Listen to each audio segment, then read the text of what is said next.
Nos criamos, por así decirlo, en el espíritu del comunismo, aunque en nuestra familia nadie era un patriota especialmente ferviente.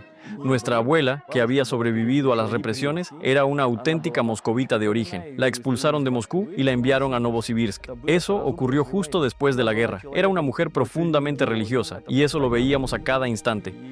Y Kostya la valoraba mucho más que a nuestros propios padres. Mi relación con él siempre fue muy buena, pero con sus coetáneos tenía dificultades para comunicarse.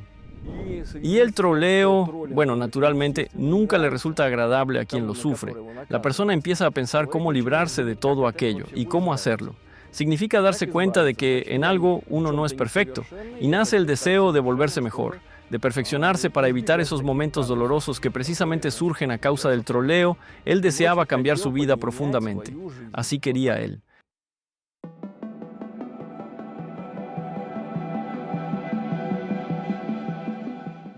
Había dos revistas durante el régimen soviético en las que se podía encontrar información interesante y poco convencional, algo diferente a la propaganda del socialismo, la construcción del comunismo y toda esa retórica ideológica que predominaba en aquella época. Esas revistas eran Educación Física y Deporte y Ciencia y Religión. En una de ellas, creo que en Educación Física y Deporte, si no me falla la memoria, un amigo mío me mostró, es decir, encontró un artículo sobre yoga y me llamó mucho la atención, así que se lo enseñé a Kostya. Él se apasionó por ello de inmediato y comenzamos a practicar con mucho empeño tanto los ejercicios físicos como el estudio de distintos tipos de literatura, digamos, espiritual. Todo eso se procesaba en su mente de manera profunda y él sacaba conclusiones completamente independientes, muy interesantes y, a mi juicio, muy útiles. Por ejemplo, comprendió con gran rapidez la esencia común que une todas las religiones. En Kostya, según mi percepción, se produjo un fenómeno que se podría llamar despertar de la conciencia, lo que se puede considerar como los primeros pasos hacia la iluminación. El despertar de la conciencia ocurre cuando una persona empieza a comprender ciertos aspectos, si se quiere resumir en pocas palabras, que permanecen ocultos para la conciencia ordinaria.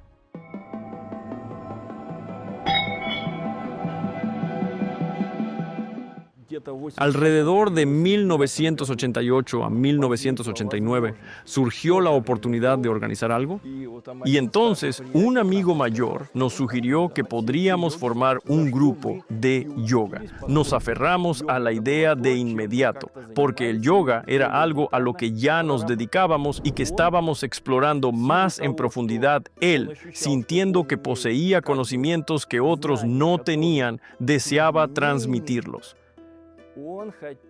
Quería ser maestro, portador de esos saberes. Esa fue una motivación interna muy fuerte. Sabía que esos conocimientos podían ayudar enormemente a la gente a mejorar su vida y hacerla más cómoda y satisfactoria.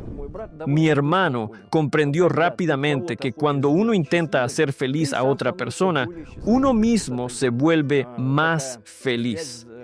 Es una especie de conexión, como vasos comunicantes.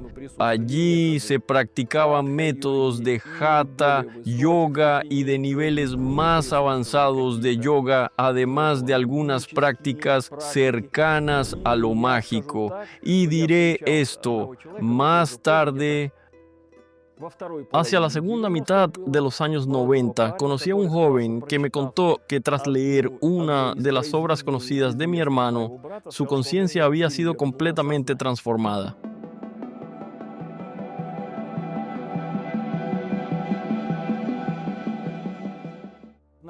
A finales de los 90 o a principios de los 2000, intentaron acusarlo bajo un artículo por daños derivados de la actividad religiosa.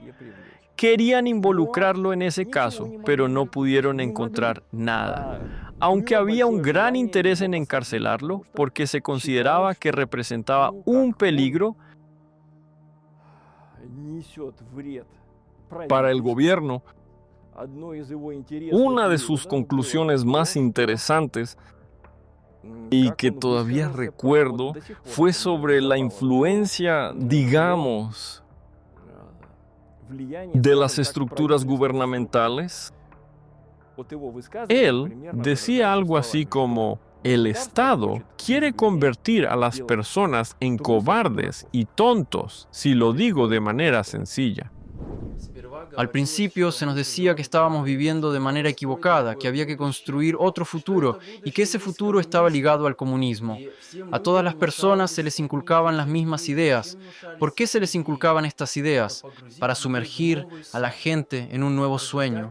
Y como resultado de ese sueño comenzó la revolución. Unas personas comenzaron a matar a otras. Esto beneficiaba al gobierno, porque así todos se convertían en héroes dispuestos a morir por el Estado, a morir por alguna ideología engañosa. Hasta donde sé, bueno, no estoy seguro si fue entonces o un poco más tarde, nuestra iglesia ortodoxa empezó a involucrarse en la oposición a estas organizaciones emergentes. También intentaban encontrar algo prohibido en ellas con el fin de tratar de cerrarlas de alguna manera, porque nuestra iglesia, oficialmente establecida, empezaba a sentir que estaba perdiendo influencia en el ámbito espiritual. En cuanto a las drogas, esto lo sé con certeza. Las drogas fueron plantadas. Mi hermano no es en absoluto tonto. Sabiendo que estaba bajo lo que se podría llamar supervisión encubierta, llevar un paquetito en el pantalón o tener algo guardado en un cajón, eso sería el colmo del absurdo. Y mi hermano, por supuesto, no es capaz de algo así.